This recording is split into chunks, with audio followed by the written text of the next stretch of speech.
I'm Tyler, and welcome to Talk Tonic. Today's episode features two really special individuals because it has taken us a year in the making to sit down with Brad and his brother, Owen.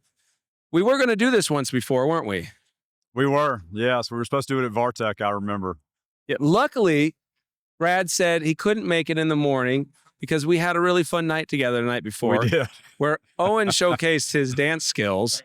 And the good news is we didn't exactly know what we were doing then. And the audio and the video was not quality that we could produce. So we would have just been practicing anyways. That's right. So now we're here today doing it for real. Lucas Systems, two brothers. What's the history, short version of Lucas Systems? You guys launched the business? No, we're second generation of the company. The company was founded in 1992 by our dad, and I guess we joined the company in 2004. I joined in 2004, so the company was about 11 years old when I started. And so have been able to see a lot of growth over the years, a lot of change. It's been really neat to be a part of. A closely held family business that's doing, big business and for, big accounts. So it's been fun. Second generational businesses don't always have multiple family members in it, right? And the two of you are working together as brothers, leading the business today. Did that work out of the gate, or was there some challenges you worked through? I think we have a pretty good relationship. I mean, we get along very well. We're super close to each other. He started in 2004. I came along in 2008. So he had some time without me there, which helped. But you know what? I think we're very fortunate for us to be able to work so closely together, be close outside of the business as well. Working in the business or working with a spouse, everyone says could be really challenging. Working with brothers who are both really awesome, both of you, right? And you're a leader and you're a leader. It could clash. It could clash. What's been your secret that you think it's been so successful? We both have different areas of the business that we focus on as a core go-to every day. As we have grown in the company, a lot of our day-to-day responsibilities have kind of merged together, which has been fantastic, quite frankly. We know that there's times that we're going to disagree, but we've always had a healthy relationship to be able to work through issues that might come up inside the company, tough decisions we have to make. It's great to be able to have someone that you trust, that has your back, that'll give you honest feedback and tell you when I don't think this is the best thing to be doing, Brad. And he does that for me, which is great. I hope I do that for him. And so when we have those clashes, that's been a really healthy way for us to work through, challenges that we come across in everyday business. So, we have mutual respect for one another. As the youngest in the family, I look up to Brad a lot. But you look down to him in life. Yeah, exactly. Hey. He's 6'5", I'm 6'3". He's still technically looking down. I'm just saying. He's my older brother, my bigger brother. That's right. So, but yeah, we have a mutual respect for one another. So, I look up to him a lot, tremendously. I mean, he's been a huge part of my growth over the last 16 years in the business. And, we're super close to one another. And, our families are close. We live, 3 minutes from each other. Oh, wow. Talk about the families. Do you guys have children? I've got 4 children. I got 1 boy and 3 girls. My oldest is 16, and then I've got a 14, 13, and a 10-year-old daughters. They're great. Very, very busy time of life. Wonderful wife that helps make all of this work.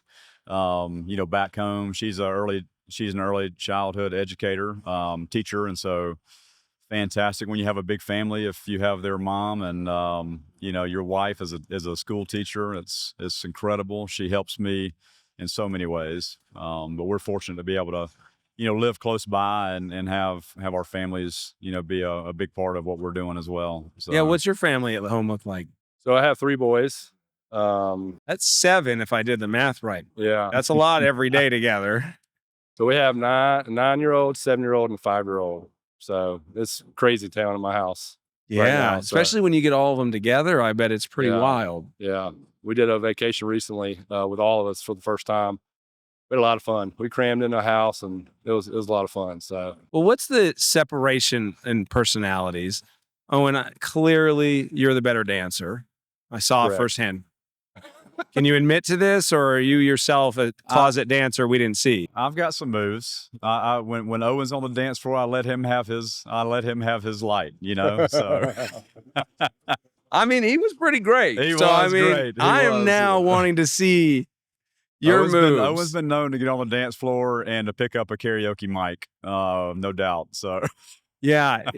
I mean, I watched it firsthand at a random bar location in Vartech. The whole bar chanting Owen. Owen, Owen, Owen. You were up the stage, down. You worked the room. yeah. And I remember you were playing the air guitar to the Owen. You had the air guitar going that Well, night. after didn't you? Vartech, I think I Or won the mini inflatable guitar. I did. I had the mini right. inflatable guitar that I feel like I won on stage at Vartech. You know, we were there at their That's event. right, So I was yeah. rocking it all night, you know, getting right there with you. I mean, I was your wingman. Yeah, you were. I appreciated it. Yeah, So I needed absolutely. one. Yeah, I have a little bit of a wild hair, but I'm probably the introvert in the family. But Until you're not. exactly.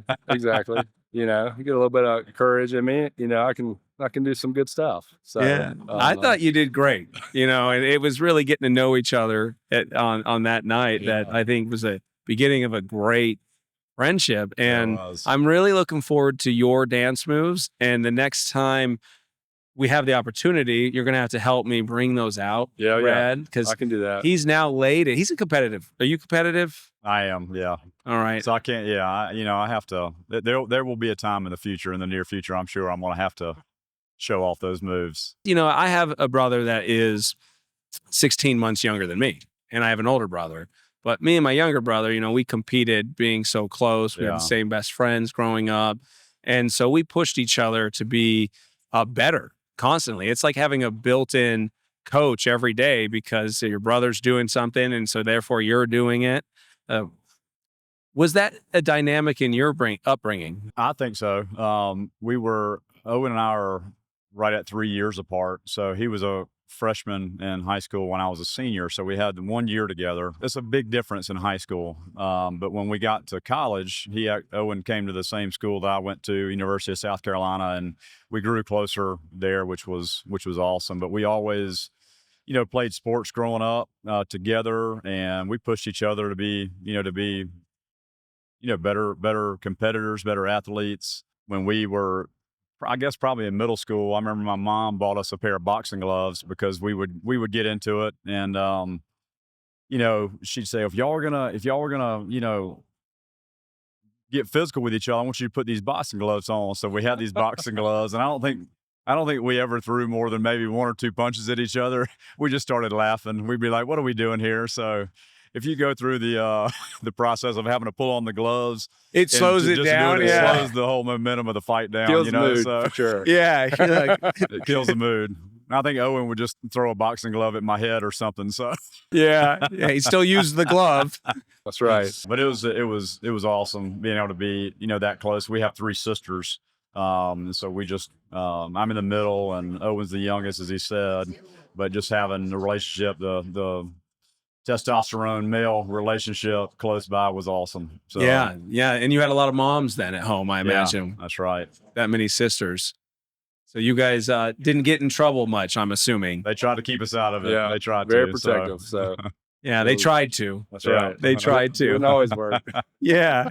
I could see you guys being quite the wrecking ball when you were growing up, and the wrecking ball that you guys are now with the business as you're operating it. Can you share a little bit about the success, what you're most proud of that you guys are doing this last year? Yeah, as I said, the business has transitioned in a great way. I mean, the technology companies today have to continue to reinvent themselves, look at new opportunities, look at what the marketplace is needing, and finding the right solutions. And we really think about our business as being a total solution provider for our customers, our end users, who we call our partners and are like family to us. I mean, we've been fortunate to be able to have generations of customers that are still doing business with us today, which is just awesome. And for us is a testament to we're doing some things right.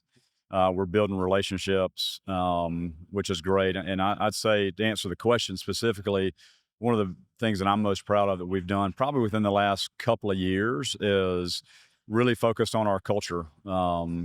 We kind of restated as a company that's 32 years old. We kind of restated and looked at what our mission, vision, values were. We went through a planning process, strategic planning process with our leadership team to make them a part of this, and just seeing that lived out, those values lived out, not only by ourselves as the leaders of the company and our leadership team, but through everybody inside the business.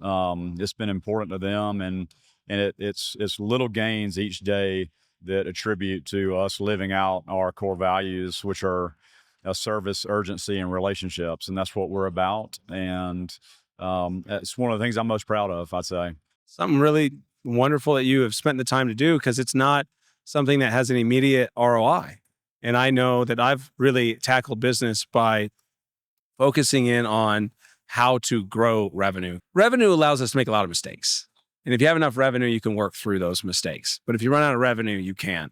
And core values is one that you do not see an ROI on. Right. So when you're taking time in the business to focus on the business, it's a long-term decision.